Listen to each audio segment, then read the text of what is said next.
Salut à tous, salut Martin. Salut Yann. On est dans l'épisode 3 des Vents du Globe. Je suis avec Martin, trop content de pouvoir continuer cette émission ensemble. Ouais, carrément, écoute, c'est sympa. Merci encore à tous. N'hésitez pas à vous abonner à la chaîne YouTube. Merci Martin. Merci Martin qui me fait la réclame. On a toujours au programme, c'est décrypter l'actu du Vendée, là où en sont les concurrents. Les premiers vont bientôt, dans quelques jours, arriver à Bonne-Espérance, passer le cap de Bonne-Espérance. On va toujours parler de stratégie, de routage. Martin va nous expliquer les grands phénomènes. Qu'est-ce qu'on a d'ailleurs au programme aujourd'hui de la partie analyse du Vendée? Alors au programme du jour, donc on va faire une petite analyse de la position des concurrents, bientôt Bonne-Espérance, et ensuite qu'est-ce qui va se passer entre Bonne-Espérance et le Win. Donc on va parler zone des glaces, on va parler positionnement des dépressions. Nouvelle rubrique aussi qu'on introduit aujourd'hui avec Martin. On va faire une thématique un peu boîte à questions. Ouais. Où je vais te poser des questions autour du Vendée, des coureurs, des skippers, pour essayer de mieux comprendre ce qui se passe, à la fois ce qu'ils peuvent vivre à l'intérieur. Ouais, et puis c'est surtout répondre à vos questions dans cette boîte à questions. Qu'est-ce qui vous intéresse? Parce qu'au final, nous, ce qu'on souhaite faire dans cette vidéo, c'est répondre à vos interrogations. Elles peuvent être multiples, elles peuvent être à côté complètement du Vendée Globe, toujours en lien avec la mer bien sûr, mais à côté pour savoir comment ça fonctionne, en fait un peu les coulisses de ce qui se passe sur le Vendée Globe. Donc c'est ça qui nous intéresse. Donc n'hésitez pas à poser vos questions, ça nous aide bien. Et on va aussi aller un petit peu sur Virtual Regatta et sur eSelf4VR, le routeur intégré à Virtual Regatta. Je voulais vous parler de la routine qu'on a et surtout là j'ai une petite frustration parce que depuis hier j'ai essayé de pas trop suivre le routeur et de prendre une option et j'ai l'impression que ça n'a pas été très payant. Donc j'aimerais que peut-être que tu m'aides aussi à mieux comprendre comment les fois où il faut plutôt suivre le routeur, les fois où on peut essayer de prendre des options, qu'on aborde un peu ces points-là avec le routeur. On va essayer parce que là je crois que j'ai fait un peu n'importe quoi et on verra que d'ailleurs Martin a plutôt bien revenu d'ailleurs. Je reviens. Ouais, t'as été bien revenu, finalement vous avez eu du vent. Et aujourd'hui, la semaine dernière on vous a fait gagner, d'ailleurs j'attends toujours que la personne qui a gagné en commentaire se manifeste puisqu'on a un abonnement eSelf4VR à lui donner pour la durée du Vendée Globe. Et cette semaine on a une nouveauté puisque c'est pas seulement un abonnement eSelf4VR qu'on vous offre, mais également un full pack Virtual Regatta. Et oui. Donc vous avez le droit à deux choses et d'ailleurs on va même faire gagner deux personnes. La première, on va lui faire gagner un full pack et un abonnement eSelf4VR et à la deuxième personne, on va faire aussi gagner un full pack. Donc plein de choses à gagner aujourd'hui. Ouais. On vous posera une question qui sera abordée par Martin d'ailleurs dans la partie technique du Vendée. On vous demandera de répondre à cette question au moment où on vous parle de Virtual Regatta. Comme la semaine dernière, vous mettez la réponse en commentaire en faisant une phrase et vous serez peut-être tiré au sort mardi prochain pour gagner soit un full pack et un abonnement ou alors un full pack. C'est ça. On commence tout de suite Martin? Allez, on attaque. Ça a bien déboulé l'Atlantique Sud. Je sais pas, je pense qu'ils sont quasiment au record de l'Équateur vers Bonne-Espérance. Et de mémoire, il est de 8 jours et 16 heures. On a vu les moyennes s'affoler, on a vu les records tomber, donc c'est hallucinant. Plus de 600 000 en 24 heures. Ouais, plus de 600 000 en 24 heures, c'est énorme. Donc on se rend pas bien compte, mais à bord, ça va être vraiment la guerre. Donc on a vu quelques vidéos d'ailleurs qui montrent que les conditions sont quand même engagées. Et ils sont obligés de ralentir le bateau pour dormir et compagnie, donc c'est vrai que ça c'est vraiment engagé. Donc déjà va falloir placer le curseur pour en fait continuer d'avancer vite, suivre les concurrents et suivre le rythme. Mais il faut quand même ménager à la fois le bateau et à la fois le bonhomme, quoi, parce qu'on a fait que le quart du Vendée Globe, il reste quand même… la route est longue. La route est longue, donc il faut vraiment placer le curseur entre attaquer, aller à fond et voilà, et pousser le bateau au maximum, et en même temps pas casser. Et suivre le rythme des concurrents. Donc c'est vrai que c'est des paramètres qui sont pas faciles à jauger. Donc il faut placer le curseur. Donc ils sont en plein là-dedans en ce moment. On a vu les vidéos où ils sont tous en train de dire on va ralentir parce que là on n'en peut plus, on va ralentir parce que sinon on va casser, on va ralentir parce qu'il faut manger, dormir. Donc c'est vrai qu'on voit qu'ils commencent à ralentir. D'ailleurs, je pense que, et j'espère pas, mais c'est possible qu'il y ait un moment où il y a un des leaders là, qui commence à avoir des petits problèmes techniques, sans grosse avarie, mais ça va peut-être aussi justement permettre de placer le curseur. S'il y en a un qui casse, les autres vont ralentir, ils vont revoir le rythme. Mais la difficulté en fait, et je vais l'aborder dans la suite, c'est comment faire pour rester à l'avant de ces dépressions et continuer d'avancer d'ouest en est en suivant et en surfant sur ces dépressions. Les concurrents ils sont donc au cap de Bonne-Espérance et ils vont essayer de rejoindre le cap Le Win, donc avec une courbe forcément qui n'est pas tout à fait droite parce que la Terre est ronde, donc ils vont pas aller en direct. Nous on voit ça sur un planisphère, mais en réalité la route elle fait comme ça. d'accord? Donc, on verra après avec la zone des glaces, donc soyez attentifs. Et en fait, comment ils vont faire cette route-là? Eh ben, ils vont essayer d'attraper donc les dépressions qui sont là, donc qui tournent dans le sens des aiguilles d'une montre. Ils vont essayer de les attraper au fur et à mesure. Ces dépressions-là, elles remontent du Grand Sud, en fait, et elles remontent vers le nord. Et ils vont essayer d'attraper le haut de toutes ces dépressions là qui remontent, tac tac, voilà, en surfant devant ces dépressions pour avoir du vent portant qui va les emmener d'ouest en est vers le Cap Lewin. Donc la difficulté, elle va être pour les concurrents de longer la zone des glaces et de surfer en avant de ces dépressions, parce qu'entre les zones des dépressions, il y a l'anticyclone qui regonfle, et donc l'anticyclone donc, comme ça, qui regonfle ici par exemple, et qui va en fait amener des vents faibles. Donc entre les dépressions, il y a des zones de vent faibles, et devant les dépressions, il y a des zones de vent fort au portant. Donc ils vont avancer comme ça en zigzag, en surfant, comme un peu en fait un surfeur qui attend la vague. Il attend la dépression, il prend le surf de la dépression, comme ils ont fait depuis le Brésil. Ils surfent devant cette dépression, après ils sont rattrapés par la dépression. Il y a des zones de vent plus faibles avec l'anticyclone qui regonfle, et ainsi de suite, redépression, et ça va les emmener. Donc voilà un peu le programme des prochains jours. Ensuite, ce qu'on va voir, c'est qu'en fait, la problématique des concurrents, c'est qu'en fait, ils ont une zone des glaces. Alors, je vais vous montrer sur Adrena. Ça, vous voyez, c'est le routage qui part de... Donc, j'ai routé Charlie d'Alain, qui est en tête. Il part de Lewin, il part de Bonne-Espérance, et il va à Lewin. Ça, c'est le routage brut. Donc, il suit en fait, vous voyez la zone dont on a parlé tout à l'heure, donc l'orthodomie. Cette zone-là, cette courbe-là, c'est en fait la route la plus directe, ok, vers le Lewin. Donc, on voit que le routage, il reste quand même autour de cette zone-là. Normal, la route est plus courte. Ensuite, ce que je vais vous mettre, c'est la zone des glaces. Alors, vous allez voir, tac, je vous mets la zone des glaces. Je l'active, donc en fait, c'est une zone interdite, cette zone des glaces. C'est-à-dire que cette zone-là, c'est une zone interdite qui a été matérialisée par des points, des waypoints, okay. Une succession de waypoints. Okay. Cette zone des glaces-là, elle sert à quoi? Elle sert à empêcher les concurrents d'aller trop proche des glaces. Les concurrents, ils vont devoir éviter cette zone des glaces, donc ZEA, zone d'exclusion antarctique. En fait, comment elle est matérialisée, cette zone? Donc c'est des weapons que les concurrents ont. Ça fait une zone, en fait, ils n'ont pas le droit d'aller dans cette zone-là sous peine de pénalité. Okay. Donc cette zone, elle est construite comment? En fait, c'est un organisme qui donne des informations aux organisateurs du Vendée Globe sur la position via des satellites qui observent en fait la zone antarctique, okay. La position des icebergs qui se détachent en fait de l'Antarctique et qui remontent plus ou moins vers le nord. Donc ils vont l'adapter. D'ailleurs, ils l'ont réadapté en la descendant un peu plus sud, parce que les glaces et les icebergs observés sont un peu plus bas. Donc ils disent en fait on va réduire cette zone des glaces. On voit que le routage le plus court, il va quand même dans cette zone des glaces. Donc on va lui dire non, nous on fait un routage qui est différent. Donc je vous l'affiche, ce routage là. Hop, j'affiche le routage que j'ai fait avec la zone des glaces et on voit que il est beaucoup plus nord. Mais qu'est-ce qu'il va faire quand même, le routage? Il va quand même essayer en fait de aller longer cette zone des glaces, donc en faisant des manœuvres pour aller au plus proche de cette zone des glaces, parce que chemin plus court, voilà, et surtout plus proche de ce système des dépressions qui remontent du sud. Là on voit bien les concurrents qui sont, là c'est sur le routage, le point, donc le losange ici c'est la position des concurrents.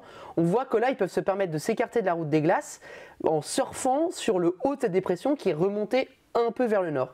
Et ça va être comme ça jusqu'en fait le cap Lewin, et pareil pour l'océan Pacifique au final. Donc là ils sont partis dans cette routine là pendant un moment. Estimation d'arrivée au cap Lewin, c'est pour quand? Le cap Lewin, si les routages sont bons, c'est le 7 décembre. Voilà, donc ça va venir assez vite. Ok. Prêt pour la boîte à questions, Martin? Allez, c'est parti. Première question, Martin, c'est quoi l'impact aujourd'hui des cockpits ouverts ou des cockpits fermés pour les skippers? Ouais, c'est une excellente question. Cockpit ouvert, cockpit fermé. C'est vrai qu'on a beaucoup abordé cette question parce qu'on dit ah, ça dénature le bateau, on peut plus regarder à l'extérieur et tout ça. Oui, c'est vrai. Mais par contre, c'est aussi de la protection. Les bateaux vont de plus en plus vite. Et le fait d'avoir un espace ouvert et grand dans un bateau avec les chocs et la cinétique des chocs, on peut se faire brinque-baller d'un côté et de l'autre, donc trauma crânien, on l'a vu sur les bateaux, c'est hyper fréquent maintenant. Donc on essaye de limiter l'espace en fait pour être dans un petit cocon et éviter d'être propulsé trop loin.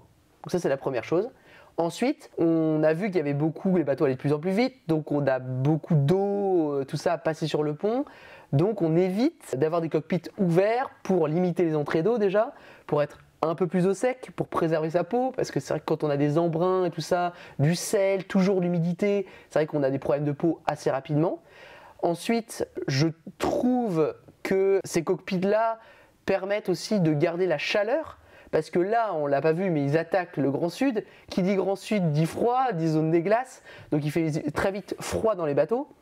Cette cockpit fermée permet aussi de limiter l'entrée d'air froid et humide et bénéficier d'un climat en fait plus sympa à l'intérieur du bateau. Okay. Charlie le disait sur le dernier Vendée Globe, lui il est rarement descendu en dessous de 10 degrés à l'intérieur du bateau avec un cockpit fermé, donc c'est vrai que ça garde un peu la chaleur, donc le confort est quand même bien meilleur. Et puis 10 degrés, c'est pas non plus, c'est pas très chaud. Non, mais bon, c'est humide quand même. C'est humide. Deuxième question, Martin, est-ce que les skippers vont encore dehors? Est-ce qu'ils vont sur le pont? Comment font concrètement les skippers en navigation?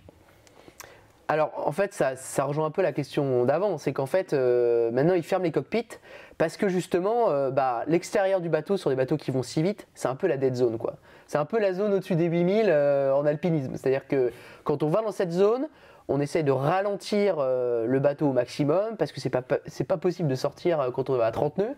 Donc on ralentit le bateau, on prend toutes ces précautions, on s'attache. C'est vrai que quand on sort, il faut ralentir le bateau. Donc on y va uniquement quand les conditions sont très bonnes, la mer calme, ou sinon on est obligé de ralentir le bateau et se mettre soit dos au vent, soit à bout au vent, mais ralentir quoi. Oui, on l'a vu, même Charlie récemment dans une interview à l'équipe dit que aussi lui pour faire ses siestes est obligé de quelque part remettre le bateau dans des conditions un peu plus tenables pour mieux se reposer et pour repartir plus fort derrière.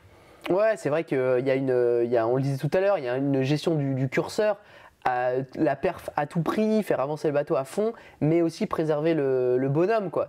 C'est vrai que ils sont qu'à un quart de la course. Ouais, ils sont qu'à un quart de la course. Dormir dans ces conditions-là, même manger, ouais. C'est hyper traumatisant. Il y a des chocs répétés, c'est usant pour les organismes. Donc ils sont obligés de réduire un peu la vitesse, parfois pour dormir, pour faire des siestes un peu plus longues, pour faire des siestes plus réparatrices. Une gestion de la course à long terme, c'est sûr. Là, on a l'impression que pour la tête de flotte, ça n'a pas forcément été le cas jusque-là, mais est-ce qu'on peut prendre un peu de temps pour soi? Alors j'imagine que déjà on essaie de se reposer quand on a un petit peu de temps, déjà pour prendre les bonnes décisions. Et est-ce que demain, tu l'évoquais peut-être aussi entre les différents passages de dépression dans le Grand Sud, est-ce qu'ils vont peut-être avoir un petit peu plus de temps, un petit peu de temps libre peut-être? Alors le temps libre, il est vachement lié en fait aux conditions rencontrées.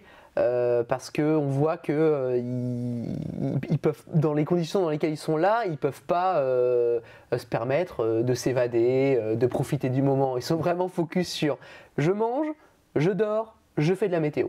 Ça, c'est vraiment ce qu'ils font en ce moment et ils n'arrivent même pas à dormir. Donc je pense que le temps libre, là, on n'en parle même pas. On n'y est même pas. Donc, mais par contre, après, dans le Grand Sud, dans les moments de plus calme, dans une dorsale anticyclonique, entre des dépressions, oui, forcément, ils sont obligés, ils sont humains, donc ils sont obligés de prendre du temps pour ménager sa monture, et espérer avoir un peu de temps pour soi, c'est important. Ouais. Dernière question. On l'a vu avec l'évolution des bateaux et de ces foilers nouvelle génération, et tu vas pouvoir nous apporter un éclaircissement d'un point de vue météorologique. Il y a une grosse différence, c'est qu'avant les systèmes, les dépressions, etc., ils arrivaient un petit peu à les prendre, mais les dépressions filaient. Aujourd'hui, ça change complètement. On le voit là dans la descente de l'Atlantique, les bateaux les plus rapides sont capables de suivre les dépressions aujourd'hui. Oui, il y a deux points importants. C'est que le premier point, c'est qu'en termes de performance, les bateaux vont vite. Donc, ils peuvent accrocher ces dépressions, rester surfer devant les dépressions, et du coup, ils vont beaucoup plus vite qu'avant, c'est sûr. parce que déjà les bateaux vont plus vite et en plus ils suivent les systèmes. Donc ça c'est sûr que ça a vraiment fait gagner un temps énorme. Et ensuite, en termes de sécurité, les bateaux ne subissent pas forcément les systèmes, donc des grosses dépressions, et surtout ils peuvent s'échapper. C'est-à-dire qu'à un moment donné, si la dépression est trop forte, ils ont le temps de fuir cette dépression-là plutôt qu'elle ne passe dessus. Ouais. Et puis il y a aussi l'évolution et la pertinence des analyses météo qui font qu'aujourd'hui, on est moins surpris par des événements météo. On peut les anticiper et mieux les analyser. Merci Martin pour la réponse à ces questions. On attend vos questions si vous avez d'autres interrogations, que ce soit sur la préparation, pendant le Vendée, les à côté, comme tu l'as expliqué. N'hésitez pas à nous mettre vos questions en commentaire. Partie 2, Virtual Regatta. Premier point, on va d'abord commencer par vous faire gagner et vous faire jouer pour gagner un full pack et un abonnement au routeur ICL ForVR pour la durée du Vendée Globe. Et la question, Martin, est-ce que tu veux nous la poser? Ça va être quoi la question auquel vont devoir répondre nos spectateurs aujourd'hui? Moi j'ai envie de poser la question, c'est pourquoi la zone d'exclusion antarctique? Ok. Elle sert à quoi? À quoi elle sert? Ok. Mettez la réponse en commentaire en nous faisant une phrase quand même. Et tous ceux qui auront la bonne réponse, on ne va pas être à la virgule, si vous avez l'esprit c'est ok, vous participerez au tirage au sort et on vous fera gagner potentiellement cette full pack et l'abonnement au routeur ICL ForVR. C'est ça. On est où? On va où? Qu'est-ce qu'on fait, Martin? Retour sur le routeur directement, sur ICL ForVR. Ouais. On est globalement un peu au milieu de l'Atlantique Sud. Ouais. On a du retard par rapport aux concurrents réels. Ouais, on a du retard par rapport aux concurrents réels. J'ai vu dans une vidéo que certains experts de Virtual Regatta expliquaient que la différence pouvait être liée à l'état de la mer. Qui, comme nous, on n'a pas d'état de la mer, les concurrents ont eu du vrai Vendée Globe, ont eu des conditions assez favorables quand ils ont touché du vent avec une mer plate un peu plus haut, près du poteau noir et un petit peu après, ce qui leur a fait prendre de l'avance. Alors du coup, ils disaient que potentiellement, dans les mers du Sud, où nous, on allait justement bénéficier de l'absence d'état de la mer, et ben là, on allait peut-être pouvoir regagner par rapport au polaire, etc. On allait pouvoir peut-être regagner sur les vrais bateaux. Ah d'accord, intéressant. Ce qu'on remarque, c'est quand même on est bien derrière les concurrents réels sur Virtual Regatta. Donc moi, j'ai un peu une question à poser à Virtual Regatta, justement. C'est qu'est-ce que vous avez fait avec les polaires? Est-ce que vous les avez dégradés pour qu'on soit en retard par rapport au réel? Donc répondez-nous. Parce qu'on a vu qu'il y a 4 ans, je crois que les premiers sont arrivés une dizaine de jours avant, enfin sur Virtual Regatta, sont arrivés une dizaine de jours avant les premiers concurrents du Vendée Globe réel. On est sur le routeur ICL ForVR, on vous fait gagner un abonnement avec le full pack pour que vous puissiez vous en servir. Donc, où est-ce qu'on en est? J'ai fait tourner des petits routages là avant qu'on se parle. Je vais vous expliquer aussi hier la petite boulette que j'ai fait. On voit que Martin MLP29 est juste au-dessus, il est bien revenu. Il y a même des concurrents qui avaient l'option Est qui sont, je pense, passés devant moi là. Hier, j'ai fait un routage et j'ai voulu m'amuser avec les points de pivot. J'avais un routage que j'ai gardé qui en fait au début me faisait passer plus au sud, plus par là. Et je voyais les concurrents qui étaient devant, qui sont cette flotte qui est à peu près ici. Et je me suis dit, mince, ils vont un petit peu plus est-sud-est. Et donc, j'ai joué sur un point de pivot et pour faire une route un peu plus droite. Et il s'avère que, globalement, les autres concurrents qui étaient à côté de moi, eux, sont partis un petit peu plus au sud, qui était le routage qui était préconisé. Donc, j'ai été un petit peu impatient. J'ai voulu essayer de jouer avec ces isochrones et ces points de pivot pour me dire, tiens, bon, alors, en l'occurrence, c'était un petit peu con parce que je voulais essayer de raccrocher la tête de course, ce qui était un peu bête parce qu'en plus je suis derrière donc ça va pas servir à grand chose. Et donc est-ce que tu peux nous expliquer les grands principes de là, peut-être que j'étais un petit peu impatient, il n'y avait pas forcément de carte à jouer à ce moment-là, c'est quoi les grands facteurs qui vont faire qu'on peut essayer de jouer avec ces isochrones pour essayer de trouver des points de pivot pertinents? Ouais, alors déjà il y a un truc qu'il faut savoir, c'est qu'il ne faut pas être impatient en voile. C'est-à-dire qu'il faut, et dans le Virtual Regatta c'est pareil. C'est-à-dire qu'il y a des moments où il n'y a pas de grosses options. Là, on l'a vu, c'était l'option Atlantique Est-Ouest, ça c'était une grosse option, avec des gros écarts qui se créent. Et parfois, après, il n'y a pas d'option à prendre. Il ne faut pas vouloir absolument prendre des options quand il n'y en a pas. Des fois, il faut savoir suivre et attendre le bon moment pour attaquer. C'est ce qu'ils ont aussi dans le Vendée Globe réel. C'est-à-dire qu'ils attendent une opportunité pour prendre une option. Donc, ce que je propose, c'est de voir justement à quel moment on considère qu'il y a une option à prendre et qu'on peut essayer de jouer cette option pour rattraper les concurrents de devant. Parfois, quand on déplace un tout petit peu ce point d'arrivée, ça change complètement la route proposée par le routage. Okay. Ça peut être une option. Okay. C'est-à-dire qu'on se dit, on déplace un peu le point d'arrivée, oh là, je vois que ça change en fait énormément la route. Ça peut être du tout au tout. Ça peut être passer par le nord du Cap Lewin ou le Grand Sud près de la zone des glaces, par exemple. Et ben en fait, on va voir que ça change de tout au tout. Et on va dire, et là, on va quantifier le risque. C'est-à-dire, est-ce que je préfère être à cet endroit-là à l'arrivée du routage? Est-ce que je préfère être plutôt sur mon point nord? Est-ce que le point en fait que j'ai placé au nord, il va pas chercher une dépression ou un événement qui est ponctuel et tout petit et aléatoire et qui peut se déplacer dans le temps? Bon, là, il va falloir suivre l'évolution de cet événement-là en fonction du temps et se dire est-ce que c'est un risque ou pas d'aller le chercher. Et c'est comme ça qu'on va définir les options qu'on peut prendre, quoi. Donc parfois il n'y en a pas, parfois il y en a. Donc c'est à nous de quantifier le risque, c'est à nous de regarder l'évolution des fichiers, savoir comment ça évolue et si je vais pouvoir me rapprocher plus ou moins de cet événement, est-ce que je vais le chercher ou pas. Comme tu disais, c'est vrai que faire un routage, le balancer dans Virtual Regatta et faire en fait la route proposée, bah, ça serait facile. Ouais, oui. En l'occurrence, non, il faut une petite analyse et voilà, je vous invite à essayer de critiquer ce routage. Voilà, il faut critiquer ce routage pour essayer de trouver d'autres options, quantifier le risque et se dire est-ce que je peux attaquer ou est-ce qu'il faut que je reste prudent et il faudra attaquer au bon moment, en fait, voilà, la patience. Martin, est-ce que pour qu'on comprenne concrètement, tu peux nous prendre un exemple d'un routage que tu as pu faire sur eSelf4VR et nous montrer en quoi, par rapport à des analyses de systèmes météo autour d'un routage brut, toi tu vas essayer d'optimiser, c'est la théorie, mais pour qu'on concrètement, que vous puissiez comprendre la réflexion qu'il faut avoir et le type de recherche qu'on peut faire dans le routage. Ok, alors là on est sur eSelf4VR et là j'ai deux routes. La route qui passe au sud, c'est la route optimale. C'est-à-dire que moi j'ai fixé un point qui est mon point BE là, Bonne Espérance, et je lui ai fait un routage brut. Lui il propose cette route là, c'est la route la plus rapide de là où je suis vers le point BE. Ensuite, je vais lui proposer, avec un point de pivot comme on l'a vu tout à l'heure, une route plus nord. Je lui mets un point de pivot ici. Voilà, et il va me calculer à partir de ce point de pivot là la suite vers la route vers mon point BE ici. Là je regarde mes deux routes proposées, je regarde l'arrivée et je vois que mon bateau jaune qui est ici, il est plus rapide de quelques milles que mon bateau bleu qui est en bas. Donc ça veut dire que effectivement la route plus sud est la route optimale. Oui, sauf que je me replace. Oui, pourquoi tu as fait voilà. ce... Ouais. Je me replace à ce moment-là du routage. On voit à ce moment-là que mon bateau ici, il s'approche en fait d'une zone avec un peu moins de vent. Je ne dis pas que c'est ce qu'il faut faire. Je dis un exemple. On voit qu'il s'approche dangereusement de cette zone sans vent.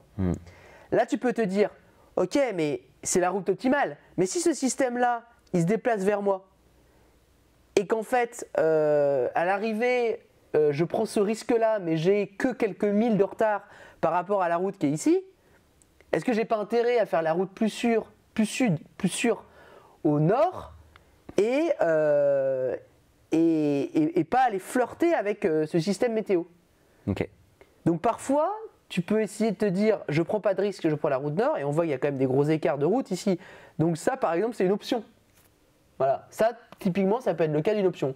Je ne vais pas aller flirter avec les zones sans vent en bas, je perds un petit peu de milles en restant sur la route nord, mais je pense que le système va évoluer dans le bon sens pour la route nord. En faisant ces points de pivot, en quantifiant la perte par rapport à une route optimale et une route pivot, tu quantifies la perte à l'arrivée et tu te dis, sur ces deux routes-là, où est le risque? On arrive au terme de ce 3e épisode. Merci Martin. Ouais, merci Yann, c'était intéressant, j'espère que ça vous a plu. Abonnez-vous évidemment à activer la cloche et posez-nous vos questions en commentaire. N'oubliez pas de jouer au jeu pour gagner un abonnement, un full pack et un abonnement au routeur eSelf4VR. Et on se voit la semaine prochaine. À la semaine prochaine.